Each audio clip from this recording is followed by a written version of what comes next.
महाशिवरात्रीच्या सर्वांना खूप खूप शुभेच्छा. आम्ही चाललो आहोत आवरून मंदिरामध्ये. तर मंदिराच्या बाहेरमध्ये बघा खूप सारी खेळण्यांची दुकानं आली होती आणि उपवासाचे पदार्थ आले होते.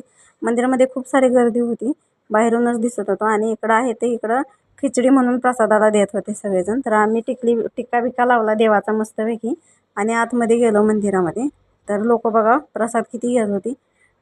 खूप म्हणजे खूप 100 क्विंटल शाबू त्यांनी भिजत घातला होता. आतमध्ये आम्ही गेलो तर नंदी महाराज बघा किती छान सजवलेलं नंदी महाराजांना.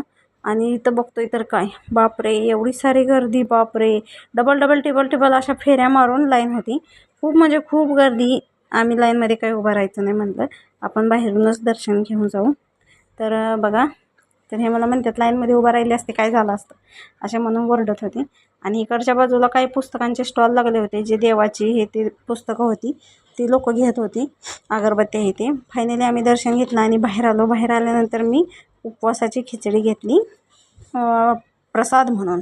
तर खिचडी मस्तपैकी खात होती, कोणी खाल्ली नाही, मी एकटीनंच खाल्ली. ह्यांना आवडत नाही, ह्यांना घरातलं आवडतं. आणि मग खिचडी बिचडी खाऊन आम्ही मस्तपैकी घरी चाललो. तर माझा हा महाशिवरात्री स्पेशल ब्लॉग कसा वाटला नक्की सांगा. Bye bye.